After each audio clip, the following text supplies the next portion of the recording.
Assalamualaikum warahmatullahi wabarakatuh. Pada pertemuan kali ini kita akan membahas uji prasyarat, uji normalitas, homogenitas, sama uji linearitas. Kita akan membahas uji normalitas terlebih dahulu. Uji normalitas itu untuk menguji atau untuk mengetahui apakah data yang ada di penelitian kita atau data yang kita peroleh itu terdistribusi secara normal atau tidak. Terus macam-macam uji yang kita gunakan itu ada 4. Yang pertama analisa grafik, ini untuk sampel yang lebih dari 30. Yang kedua adalah Kolmogorov-Smirnov, sampelnya kecil berarti kurang dari 30. Shapiro-Wilk itu untuk sampel kecil yakni kurang dari 30. Skiewnes untuk sampel yang lebih dari 30 atau sampel besar. Sebelum masuk ke SPSS kita pastikan dulu atau kita tentukan dulu tingkat konfidensi atau tingkat kepercayaan atau keakuratan dalam penelitian kita. Di bidang pendidikan itu disepakati bahwa untuk pendidikan itu 95% kebenarannya atau keakuratannya, seperti itu. Untuk membaca apakah data kita terdistribusi normal atau tidak itu adalah ini. Jika nilai signifikansi, yakni ini nanti signifikansi ini kita peroleh dari SPSS lebih besar dari 0,05, maka data terdistribusi normal. Baliknya, jika nilai signifikansi lebih kecil dari 0,05, maka data tidak terdistribusi normal. Oke, kita langsung ke SPSS. Klik variable view. Di sini kita akan menguji ini metode belajar terhadap hasil belajar.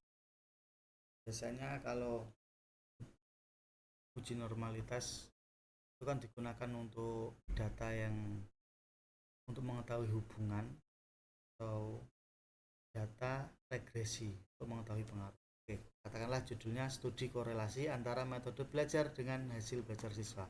Kita akan menguji apakah data ini normal atau tidak.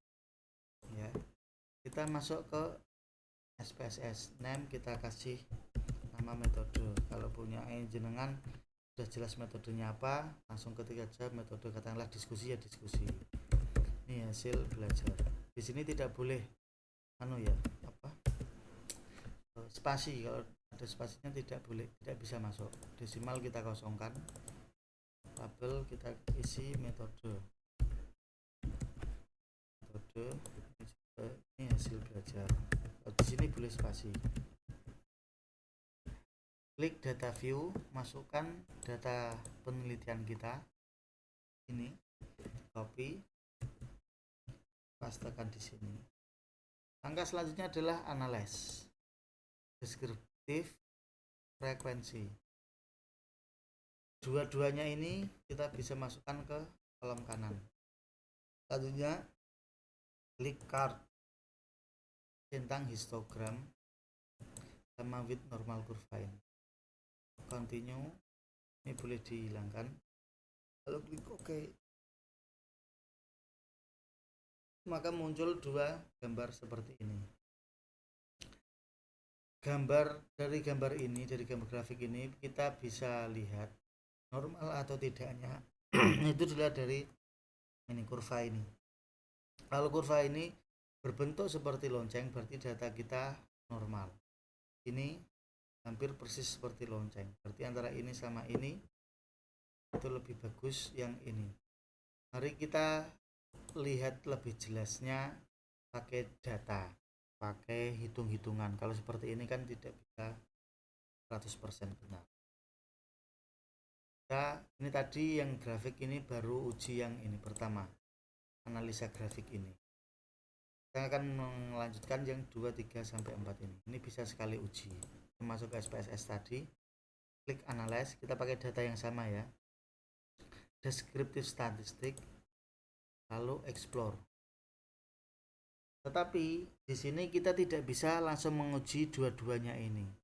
Metode sama hasil kita tidak bisa menguji dua-duanya. Kita satu-satu untuk menguji data kita. Kita klik saja yang metode terlebih dahulu, masukkan di sini dependent list. Klik statistik, pastikan bahwa ini 95%. Karena apa? Karena data pendidikan itu 90% tingkat kepercayaannya. Lalu klik continue, klik plot, centang ini normal plot with test. Ini kita centang lalu continue. Pastikan ini bot. Lalu klik OK. Maka muncul 3 kolom ini, 1, 2, 3. Nanti yang kita gunakan adalah ini test of normality, kolom ini sama descriptive. Kita copy ini dulu, sudah saya copy.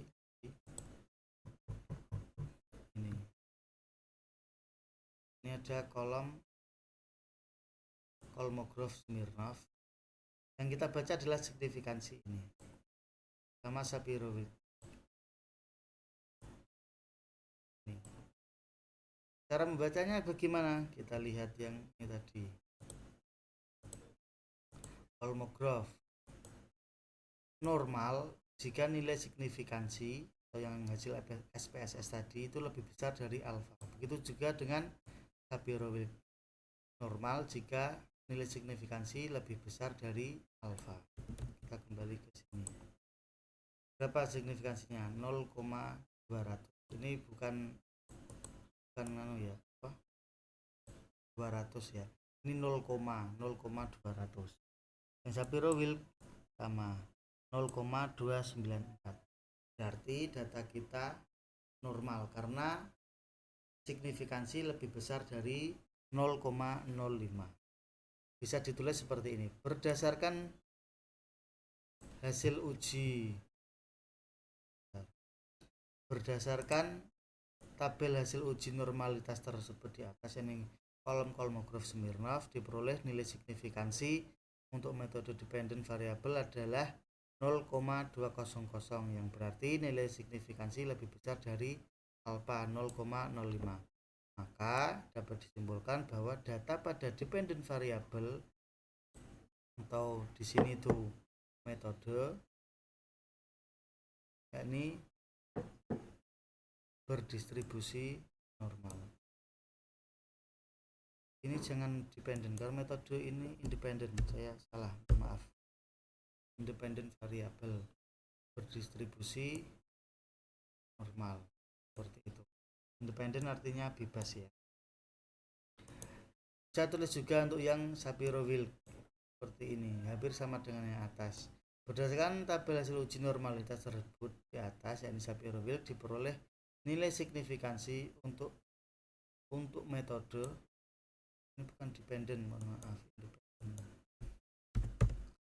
dependent variable adalah 0,294, yang berarti nilai signifikansi lebih besar dari alfa, ini 0,05. Maka dapat disimpulkan bahwa data pada independent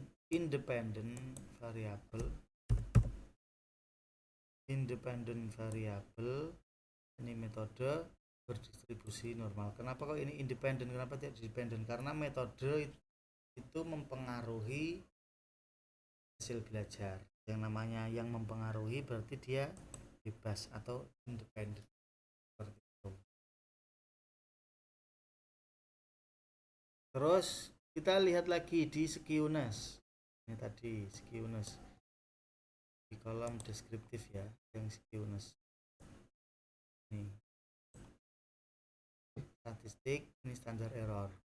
Nilainya untuk yang statistik adalah 0,625. Untuk tanda minus ini tidak usah kita hiraukan karena ini menunjukkan grafik tadi. Grafik kita condong ke kanan. Cara mengambil keputusannya untuk yang skewness adalah data kita normal jika nilai skewness dibagi standar error kurang dari 2. Nilai skewness bagi standar error kurang dari 2. Oke, kita lihat data ini tadi. Ini tadi nilainya, nilai skewness, standar errornya yang ini 512. Berdasarkan tabel